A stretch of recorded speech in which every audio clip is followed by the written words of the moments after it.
Welcome. Thank you all for joining. As you join, please introduce yourself to our speaker and our other attendees by dropping your name, state affiliate, and or congregational affiliation and location in the chat. And we'll begin here in a few moments as soon as everyone joins.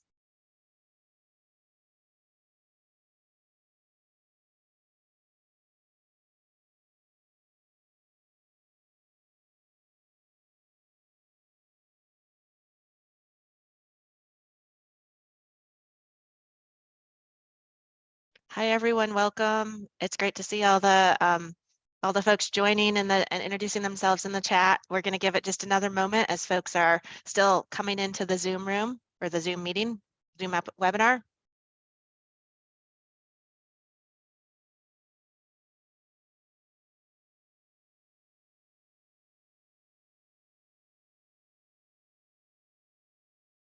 Seeing folks from all over the country.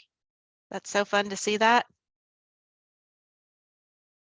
Welcome to those who are just joining. We're going to give it just one more moment. Please introduce yourself in the chat.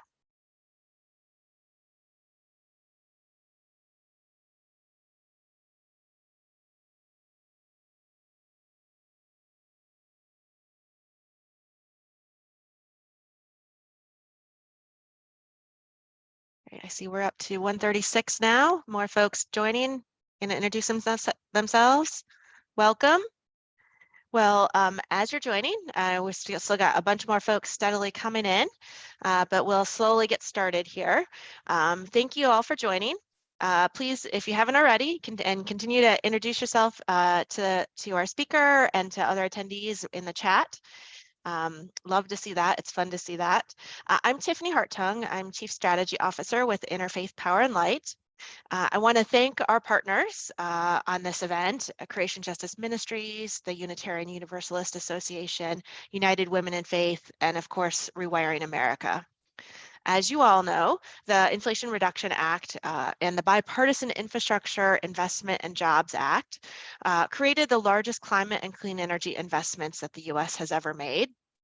The faith community, including many of you, worked tirelessly to help pass the Inflation Reduction Act, which I'll refer to going forward as IRA. I know you all, many of you worked very hard along with our partners to pass this historic bill. I want to thank you for the work that you did to help get that passed. And now these programs are beginning to be stood up and rolled out. And so thank you for your work on that. And now is the time to begin to sort of work to implement IRA. So as you know, IRA made significant climate investments that will help increase our resilience and reduce our climate footprints both at our houses of worship, but also in our homes to reduce our emissions and save energy and save money. I know that many of you are also deeply involved in this work, doing this work in your houses of worship, in helping to reduce emissions in your houses of worship and leveraging those programs that were created by IRA and the infrastructure bill. We'll drop some links in the chat for resources for those here in a moment as well. On today's webinar, we're joined by Jamal Lewis from Rewiring America and to walk us through all of the resources available to us to help us electrify our homes. And then after Jamal, we'll have presents and you hear from him, we'll have time for Q&A because I know this bunch always has lots of questions. As you have questions, please add them to the Q&A feature. If you're not familiar with the Q&A feature, you can see the button on the lower part of the screen that says Q&A. And submitting your questions in that feature will help us keep track of them, and sometimes we can lose them in the chat. So if you could submit them there, it would help us keep them track of them and make sure we answer them. So one other just housekeeping piece where you'll see we're recording this, also streaming live to Facebook right now. So we'll send out the recording and all of these links that we share in the chat after the webinar, either later tonight or tomorrow. So you'll receive those. So I want to take a moment to introduce our speaker. Jamal is the director of state and local policy for the Mid-Atlantic and South for Rewiring America. Previously, he led energy and environment and climate initiatives at sorry, Jamal, I'm slaughtering this at the Green and Healthy Homes Initiative, and worked with states and localities across the country to advance electrification, healthy housing, and energy efficiency programs and policies. He has multiple publications outlining pathways to promoting equity by retrofitting our existing housing stock to be healthy, energy efficient, all electric, and affordable. He is a young, gifted, and green 40 under 40 award recipient for his leadership in environmental justice. Jamal has a master's in public health from Columbia University, a BA in environmental studies from the University of Pennsylvania, and a certificate from the fall 2021 DC cohort of the Clean Energy Leadership Institute. Thank you, Jamal, for taking time to walk us through these details and share your expertise with this. All of these there was so much in IRA, and so much is coming out every day and every week. And so appreciate your time and tracking and keeping up with all of that's coming out and sharing it with us. So I will turn it over to you. I'll stop screen sharing and turn it over to you to kick us off. Yeah, thank you. Thanks, Tiffany. Again, I'm Jamal. I am based out of the DC area. I grew up in Maryland and grew up in the AME church. And I saw that there were a few AME churches on here. So shout out to you all, but also shout out to all of you for spending spending an hour with me to talk about incentives. Which I will do, but I'm going to talk a little bit about building electrification first, just because I never know where to start with these. So I'm just going to start from the beginning. So Rewiring America, we are an organization with the idea that we should electrify everything. And it sounds like many of you already know this, so I'm just going to breeze through. But we found that about 87% of our country's emissions and pollution comes from the energy sector. That's the large white part of the circle. And of that white part on the circle, 42% of about half of those emissions come from kitchen table decisions that we all make. The cars we drive, how we heat our homes and water, how we cook our food, how we dry our clothes, and increasingly where our electricity comes from. Opting into community solar programs or choosing to invest in rooftop solar are also things that we have control over also. So in total, that's about 1 billion machines that need to be electrified if we are to meet our climate goals. Fortunately and unfortunately, 27% of households have heard of electrification, so we're getting there. But just about half of Americans have heard about the IRA, which I know we're going to talk about today. But we have a long way to go. That's why it's important that each of you goes out and talks about both. Heat pumps are the electric version of a heating and cooling system. And we are seeing that heat pumps are exceeding natural gas furnaces. And that trend is only going to continue with the Inflation Reduction Act. So our goal is for every machine in the US to be both efficient and electric. And because appliances have quite a lengthy lifetime, that means we actually have to reach 100% of electric machine or electric appliance sales much sooner than that. There are 16% of our homes that use electric heat pumps for space heating currently, and our target is 100% by 2050. And you can sort of see both of these curves, the one on the left representing sales, the one on the right representing the stock. So how many heat pumps are there currently in use today? we have a way to go, but we have a path to get there.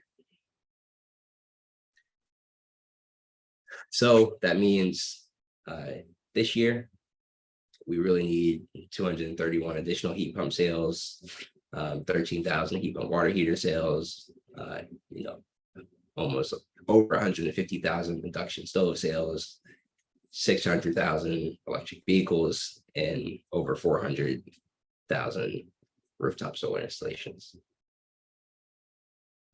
So, all right, the Inflation Reduction Act will help us. And today I am focusing on the consumer facing incentives. There is a lot in the Inflation Reduction Act. And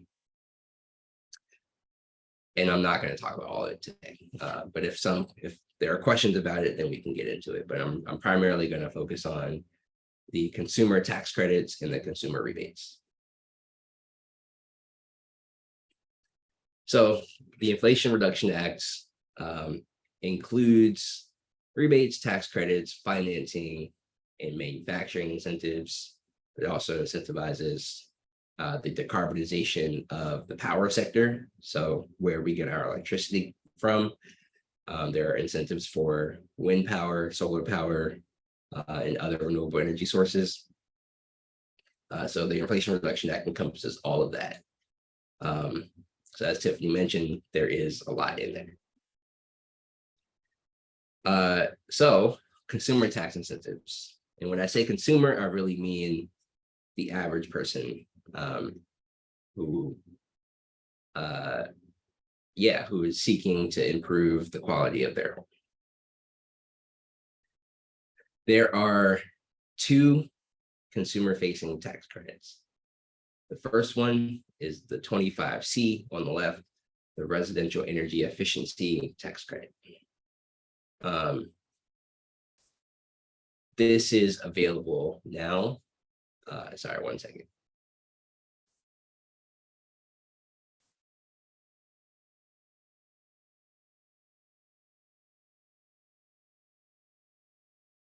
I had a typo on there.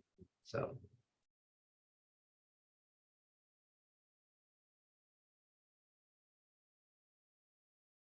Okay. So the 25C residential energy efficiency tax credit is available now, and it's available now through 2032. And what this tax credit does is it provides an incentive for the purchase and installation of energy efficiency and electrification upgrades. What does that mean? That's heat pumps, like the electric version of a heating and cooling system, heat pump water heaters, electrical panel upgrades, weatherization and insulation incentives, doors, windows are all covered under this tax credit. This tax credit is you can take advantage of the tax credit every year. So it resets every year, and the maximum that you can get every year is $3,200 back via a tax credit. That is the total cap. So it's a 30% tax credit up until you reach $3,200 each year. That $3,200 has subcaps. So there's a $2,000 tax credit for heat pumps and heat pump water heaters, and then a $1,200 tax credit for effectively everything else: electrical panel upgrades, insulation, doors, and windows. The tax credit does cover purchase and installation costs. So in the event that the cost of the equipment is below the subcap, the cap, you can also add on the installation cost to that and get a tax credit on that as well. This tax credit is not refundable. What does that mean? That means that if I were to invest in heat pump but I don't owe any taxes when I file my taxes in, before April 15th. If I file my taxes and I find out that I don't owe the government money, and in fact they owe me money in the form of a refund, the cost that you incurred for the heat pump, or that I incurred for the heat pump, will not be added on to the refund. So, in other words, I can only get access to that tax credit if I owe the government money. So it's effectively a reduction in the amount that you owe. That's what non-refundable means. And the 25C tax credit and the 25D tax credit that I'll talk about in a little bit, both of them are non-refundable. And so you have to owe the government money in order to take advantage of it. So it reduces the amount that you owe. If the cost of your heat pump was $3,000, you get the full $2,000, or you can get $2,000 back on that up to the cap. If the cost of the heat pump was $1,400, you could only get up to $1,400. You couldn't get the $600, the remaining $600 in the form of a refund. So, moving on to the 25D tax credit, the residential clean energy credit. This is for renewable energy sources. So geothermal heat pumps, these are heat pumps that use heat from the ground, or like cool, or uses heat from the ground, or places heat into the ground to both heat and cool your home. That's considered a renewable energy source. Solar panels and battery storage, all three of those are covered under the 25D tax credit. This tax credit is available now also through that. I think that should be 2032, not 2034. This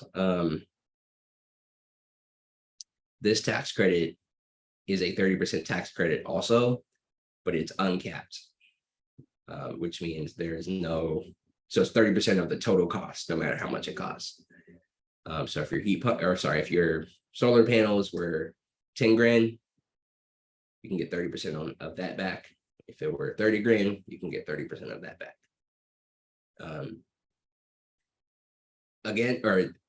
This tax credit again is non-refundable, but you can carry forward some of your tax liability. So if you owe, so if you purchase a solar panels for your home, and then you file your taxes before April 15th, or at April 15th, you file your taxes and you find out you only owe $5,000. So with $30,000 heat solar panels, but you owe $5,000 this year, you can carry forward the $25,000 that you don't get into future years, and claim that and continue to get the tax credit in future years. These are pretty incredible incentives that are meant to incentivize both clean energy and more efficient energy in appliances.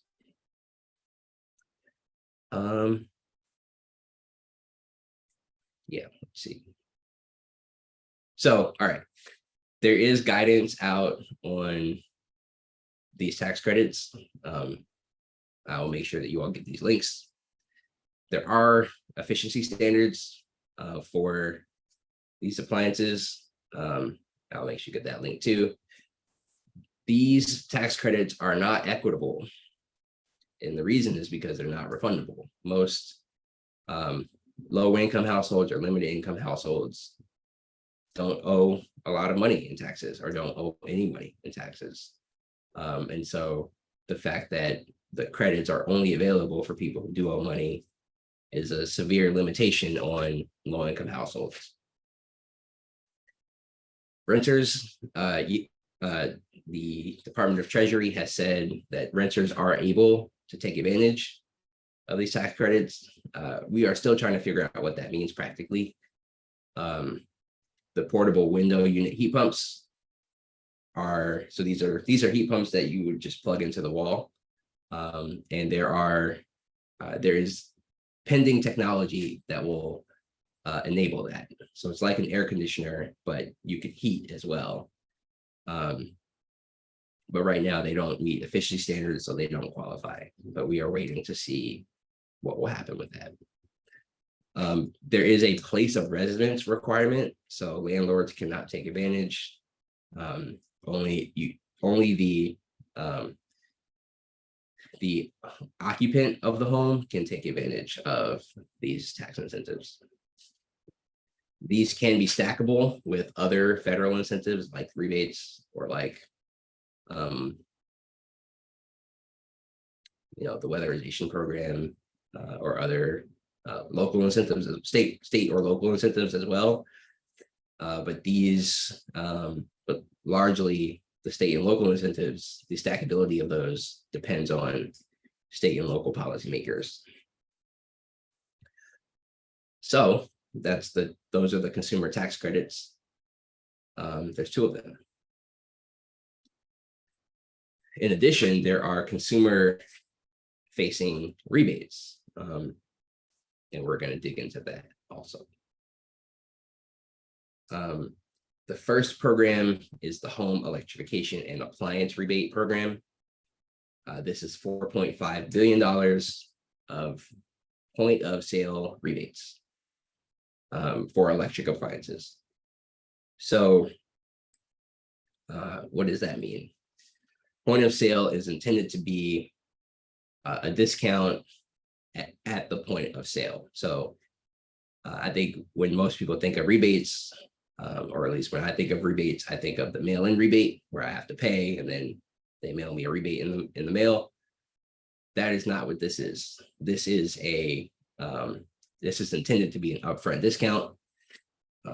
I go to CVS a lot, and I don't always keep my receipts, but when I do, I can scan those and get a discount before I pay. That's effectively what this is intended to be. A discount before you make the purchase. And so you're only paying the total cost minus the rebate. That's what you're paying.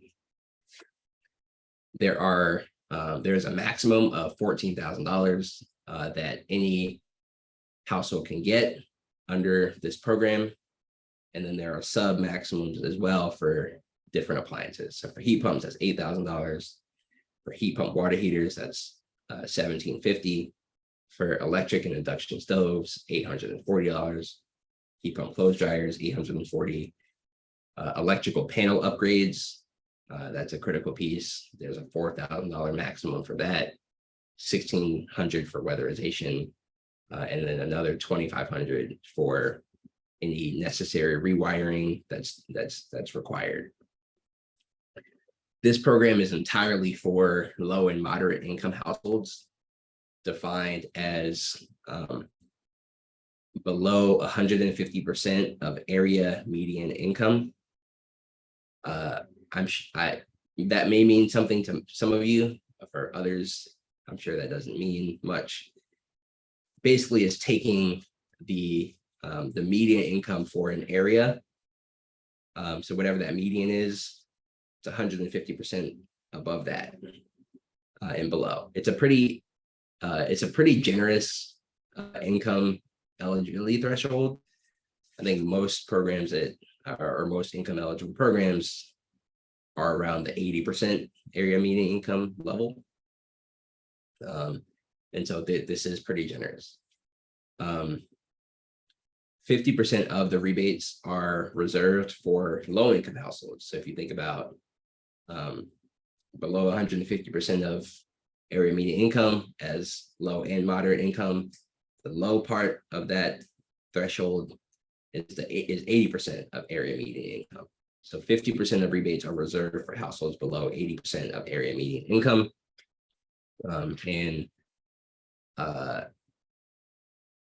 Yeah, I'm sure there's probably going to be questions on that, which I'm happy to answer.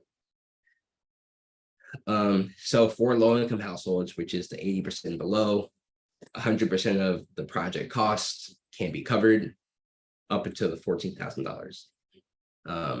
For middle income households, only 50% of the cost can be covered up to, I think, yeah, only 50% of the cost can be covered.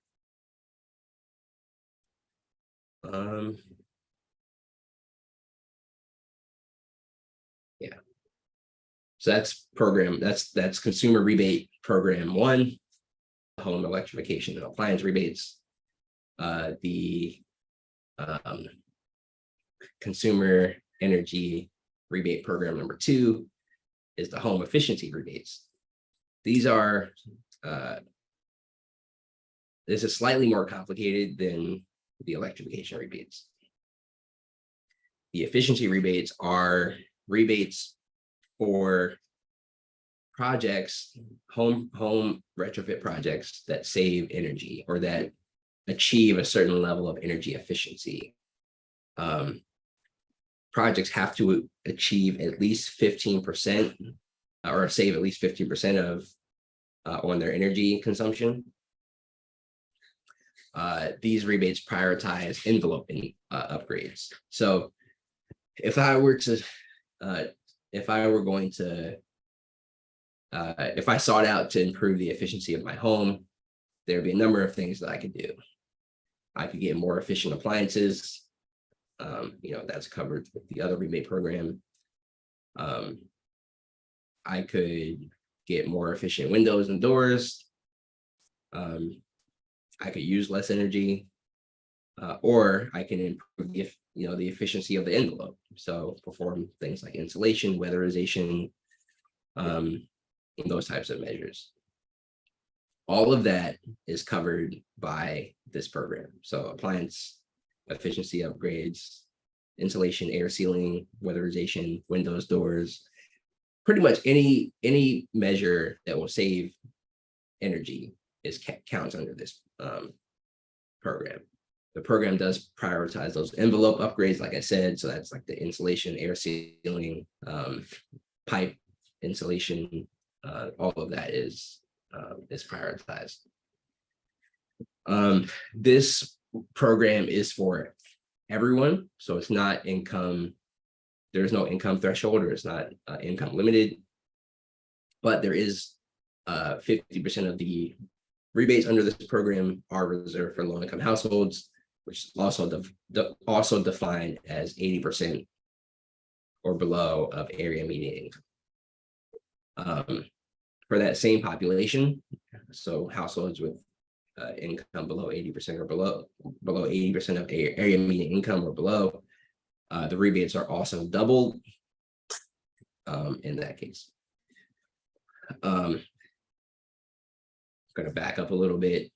This program, again, is for projects that save energy. There are 2 ways to measure how you save energy, and basically like 2 pathways that you can go down. There's a modeled pathway. This is a situation where, again, if I am seeking to improve the efficiency of my home, I could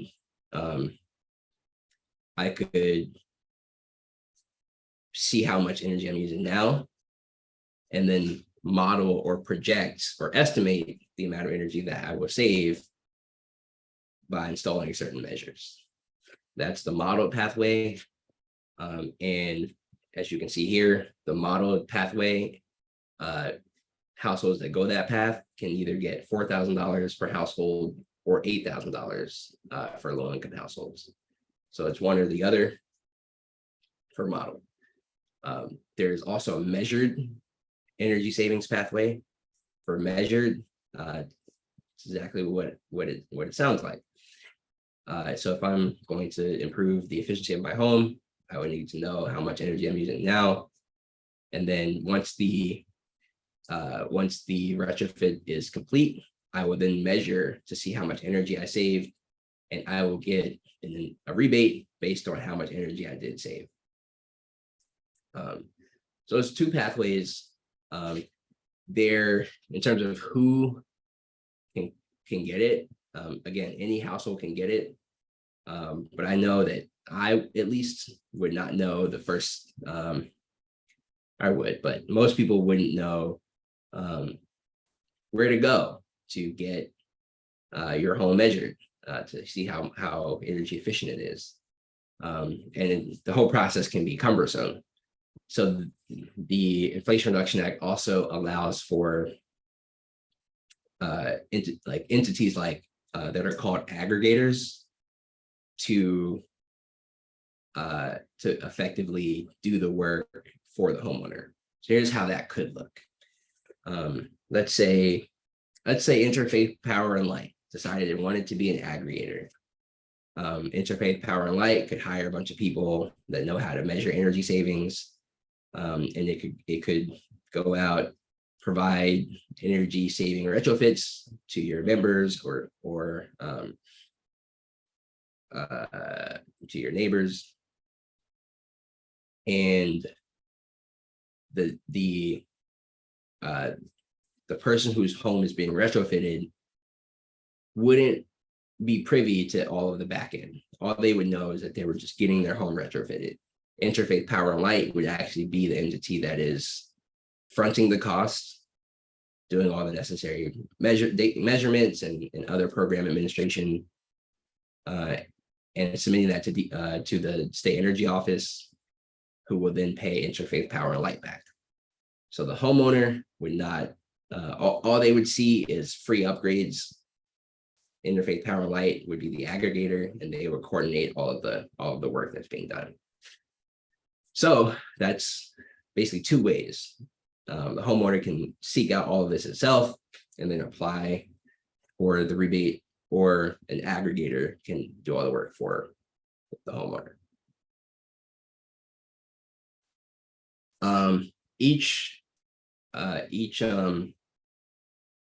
of these rebate programs will be administered by the state energy office in your respective states. I live in DC, so that means the Department of Energy and Environment. In Maryland, that would be the Maryland Energy Administration. In New York, that would be the New York Energy Research and Development Authority. In Connecticut, it would be the Department of Energy and Environmental Protection. And this is just each state energy office gets an allocation of the total amount that was allotted through the Inflation Reduction Act. So this is a sample of what each state listed here will be getting. There's a formula that determines how the total amount is dispersed.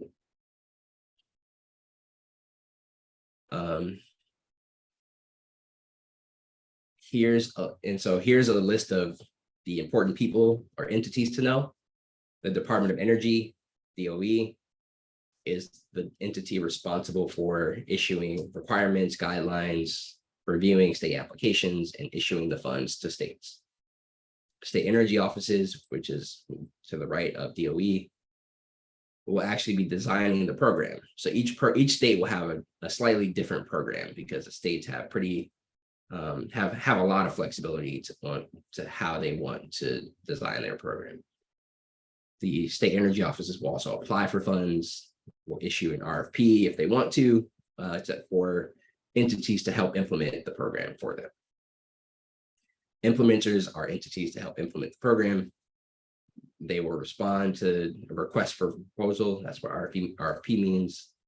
They will process the rebates to homeowners or aggregators and or contractors. And then you see at the bottom, project aggregators, which could be Interfaith Power and Light. It could also be your local utility. It could be local nonprofit. All of those could be aggregators who basically would just shoulder the risk. So if the community wanted to improve the efficiency of their buildings, the local nonprofit could actually do the work, front the cost, and then get paid back on the back end. And you've got contractors who are going to do the work, install the projects, and then submit the project project information in order to receive the rebate. All right, here's the timeline. There is still quite, we are not in July, we're in August. We should update that. But basically, we're at the point where the Department of Energy has already released its guidelines and program requirements. So we are August to September 23rd. Wow, this apologies. This I need to update this slide as well. We are at the point where DOE has released its program guidance. What needs to be updated is basically the whole second or the whole like right side of this, from September 23rd and beyond to January 24th. And so I'll just stop showing this. But basically, we're at the point where states are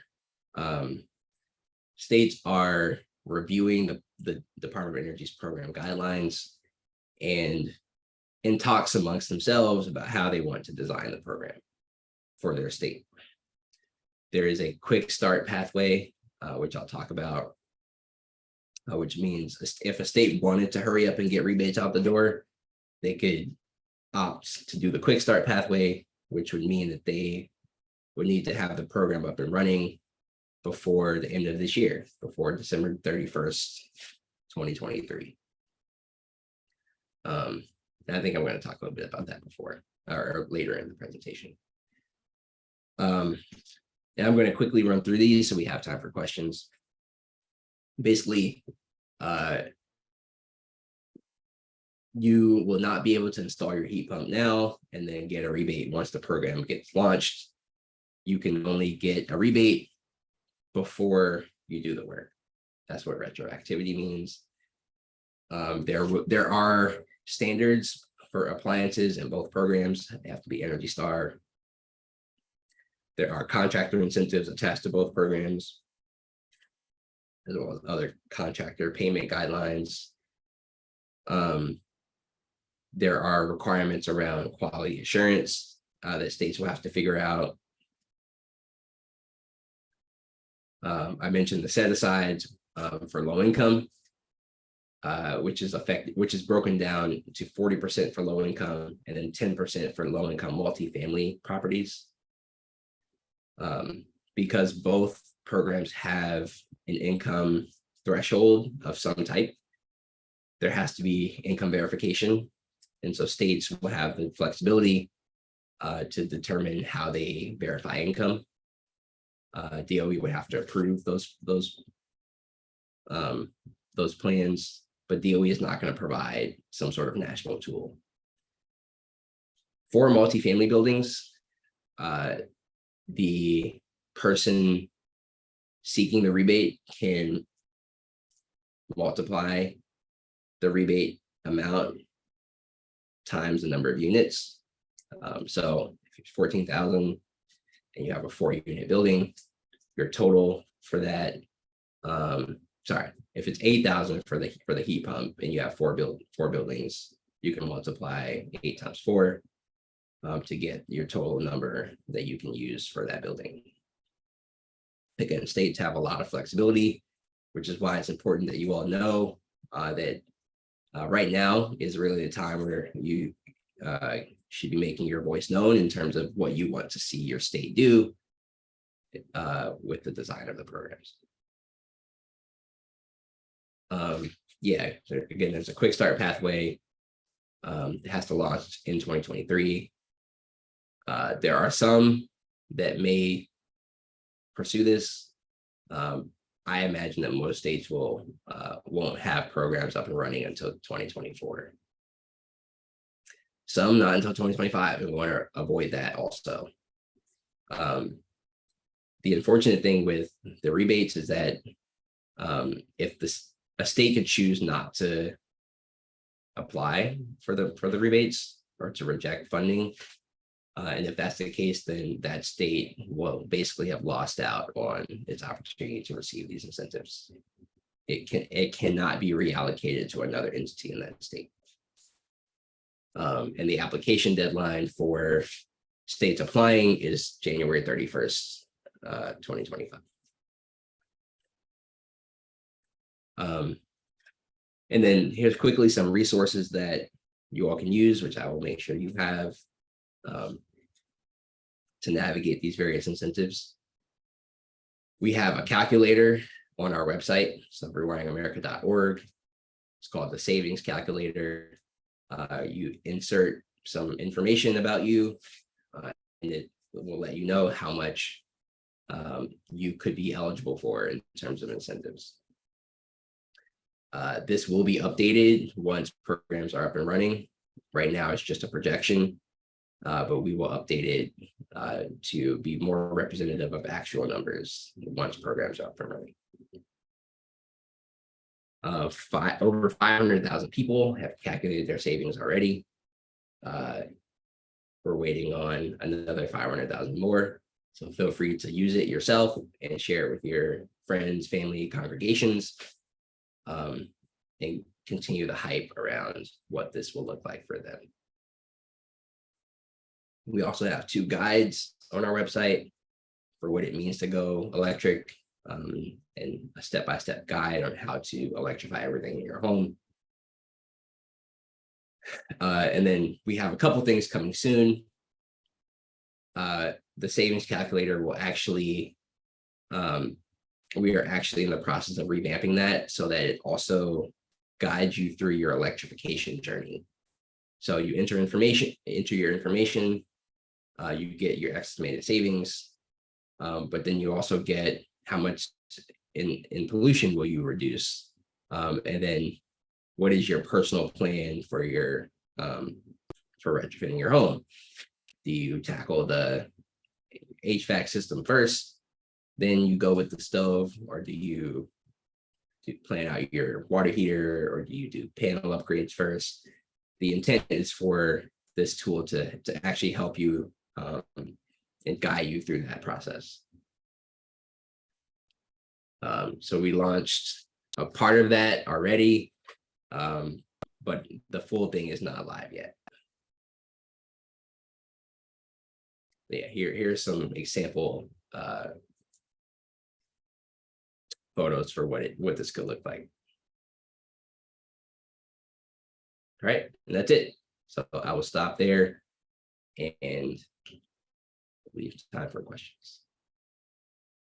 Thanks, Jamal. That was a lot. There's a lot of details in all of this as it's being rolled out, and our folks, there was lots of questions I saw, and great discussion in the chat. Thank you to those who were answering the questions that were coming up too. I appreciate that. So I'm going to start with a couple of questions. So I saw the question about which states didn't accept the money, and somebody, I think Steffi, I think you answered that in the chat. That's frustrating if you live in Florida, Iowa, Kentucky, or South Dakota. Let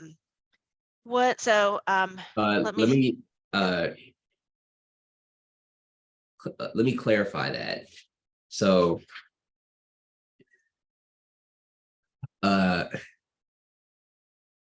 because states have until January of 2025, there is still time for states to apply, and rejecting funds really means that the state doesn't apply by then.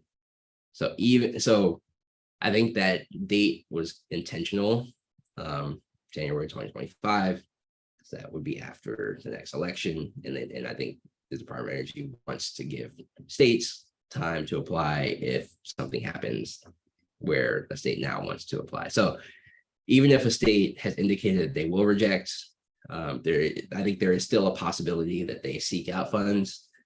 I'm holding out that hope, and I think all of you should also hold out that hope and do whatever you can to ensure that your state does apply. Who should the folks in those states be communicating with? Is it the governor's office to encourage them to apply? Yes. And I'm noting where that comment came from. There are a bunch of different programs in the Inflation Reduction Act. Some deadlines have passed, and so some states have rejected certain funds, but for these particular rebates, states may have expressed the intention to reject, but have not officially rejected because the deadline has not passed. That makes sense. So there could still be time to to move them. Yes. Thanks. Well, I just take a step back here. I know that we all worked really hard. I wanted to say a moment about we all worked really hard to pass IRA, and these initiatives, as Jamal mentioned, are really key to helping the U.S. reduce our pollution and harmful climate emissions. And the next step in implementing IRA is to ensure that these programs are utilized so that we do reduce our emissions. Sarah is diligently sharing some resources in the chat with for you all.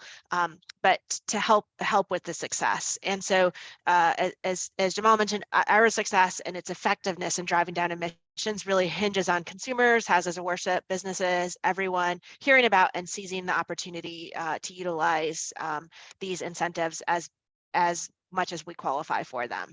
And so we also need your help in sharing this information with your congregation and your community and beyond, especially those communities who might not already be getting this information, hearing about this or in the loop on this. I know there was a question and some discussion in the chat about this. So we've got some resources to help you share with your faith community and also beyond your community.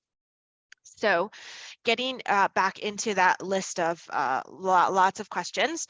One question I'll start with is there was lots of questions on going all electric.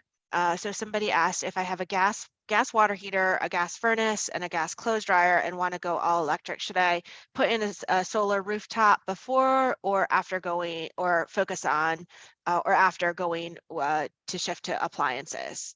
So this may be your I don't know if this is your area of expertise, so you're sort of tracking the policy details, but some of the technology details, I think this is a technology question. Yeah, I mean, I think every situation is different. I know that solar and renewable energy is make sure electricity cheaper. And so because of that, it does help to pair all electric appliances with renewable energy. In terms of the sequence, I think that is going to depend on your personal situation. I'm not sure like how old your appliances are, or like all of that should be taken into account when making these decisions.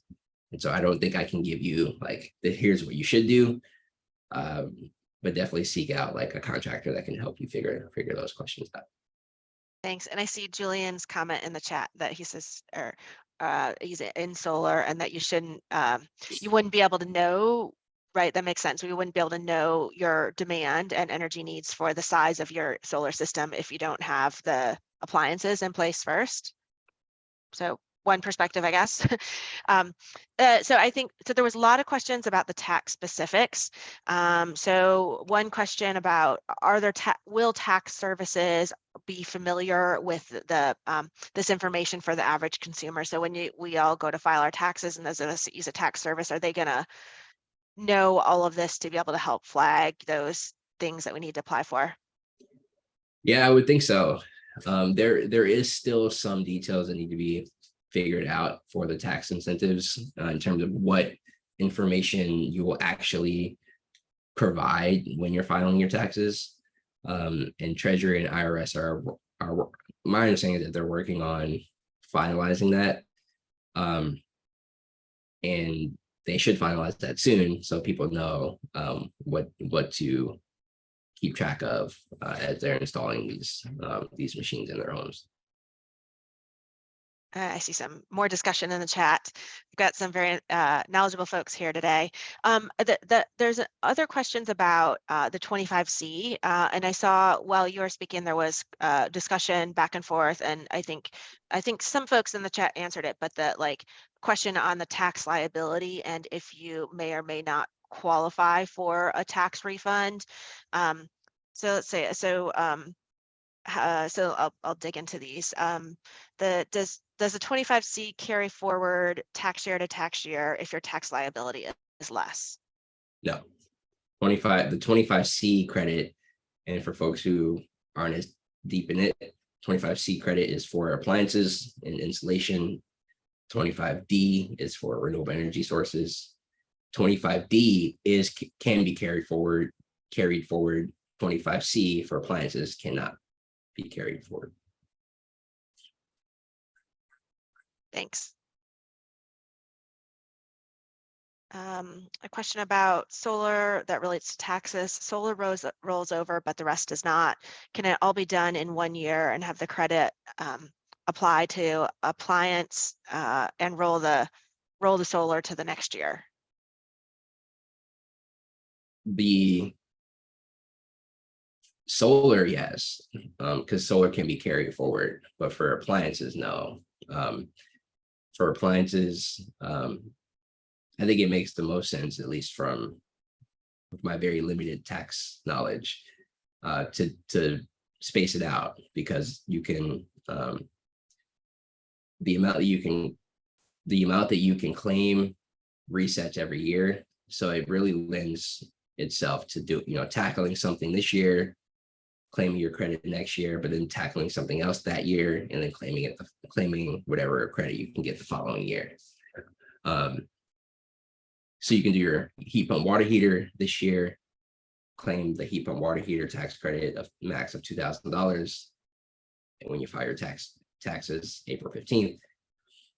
And then next year, in calendar year 2024, you can tackle your heat pump space heater. And then when you file your taxes in April of 2025, you can claim that. For solar, you can do it all this year and then carry some of the liability forward, or you can just claim it all at once if you owe that much in taxes. I don't think you can I think you have to purchase and install in 1 year. One calendar year. Yes. There's a question, could you repeat the information about stacking incentives from federal, state, local, and utility? Yeah, so I should also note our calculator shows incentives from the Inflation Reduction Act, but we are also working on incorporating state and local incentives. So through this one tool, you'll be able to see all of the possible incentives that you could qualify for different measures that you want to install in your home. Let's just say you are eligible for a heat pump rebate from the Inflation Reduction Act through the Appliance rebate program. Your state may also have rebates or grants to help you install a heat pump. So if your heat pump costs $15,000, you can get $8,000 off of that if you're a low-income household. From federal incentives, let's just say your state offers $2,000, so you can get an extra $2,000 off. So then your total is $5,000, but then your utility could offer another $1,000 incentive. So your total would then be $4,000. That's what I mean by stacking. For the state and local incentives I just mentioned, and those were all hypothetical. The whole thing was hypothetical. But the state and local governments will need to make sure that, or the ability for state and local incentives to be stacked is to the discretion of state and local policymakers. So they can decide that they don't want their incentives to be stacked, in which case you can't. But I think in most cases, policymakers do want them to be able to stack. But just be wary of that. Thanks. One question about the point of sale rebates in stores. So there's a question about how do you verify the point of sale rebate in stores? So thinking about like when you go to Lowe's and you see the heat pump or mini split or something or appliance, will they list it there? Or how do you know where how do you I guess confirm you'll be able to get that? Sorry, it's a question about can you repeat the question? Yeah, so the question is, how do you verify? So I think specific to the home energy rebates program, how do you verify the point of sales rebates before you before you buy?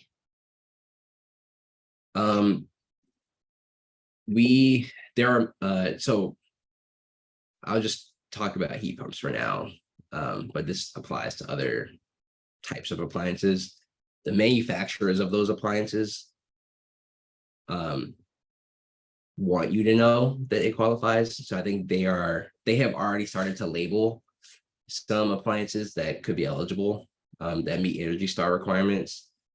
And this is something that your contractor should know. And if they don't, you should tell them that they should know that. But the manufacturers are going to manufacturers and or the distributors or the retailers, which are like Lowe's, Home Depot, Best Buy. Like these are all entities that I've heard will label the different appliances that will qualify, so that you know ahead of time what qualifies and what doesn't. And I wanted to add one point from the chat. The rebates are limited. There's $4.5 billion available for the home electrification and appliance rebates. There's $4.3 billion available for the home efficiency rebates. Both of those amounts are allocated to each state. So, I think New Jersey, is getting like 96 million for each program. I showed that slide that shows different allocation amounts. Once that money runs out, that money is gone unless Congress decides to re-up the program. And so the one thing that I will say, is that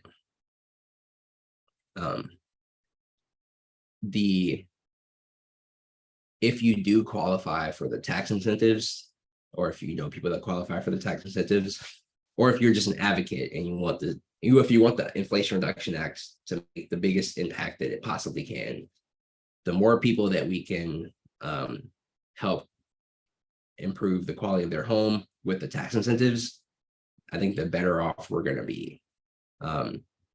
So if you are a middle income household or a higher income household, I think my preference would be for you to leverage the tax credits and then leave the rebates for lower income households that often need more incentives. But the states may not operate that way, or that may not be the priority of a state. So, and you may want your rebate. So I think all of that is fair.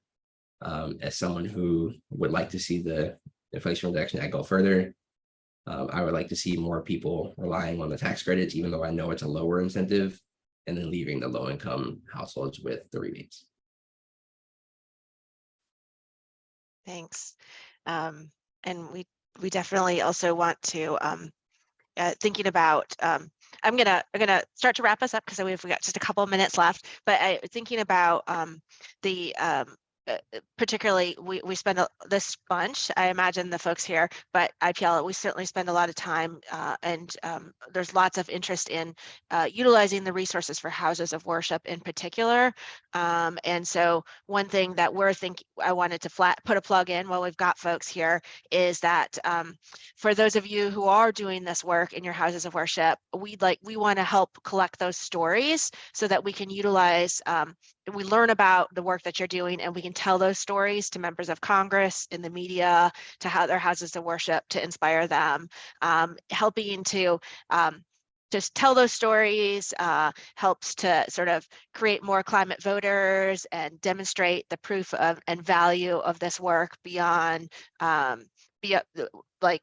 widely beyond. So we've got a link in the chat. So please, if you're doing that work, please let us know and share pictures. We'd love to sort of know about the work you're doing. Separately from that, as Jamal said, help us get the word out to communities about these incentives, particularly the ones that aren't hearing about it and the low and moderate income ones, as he mentioned. So we've got resources there. Thank you all for attending today and for all you're doing to tackle the climate crisis. Thank you to Jamal again for sharing this in-depth analysis, and then to Sarah Palos, who on our team is off camera but has been behind the scenes helping drop the do all of the stuff behind the scenes in the background on this webinar. We will share the recording and the links and the slides from today with everybody who registered by email by tomorrow. So thank you all, and we will see you soon. Thank you. Thanks for having me.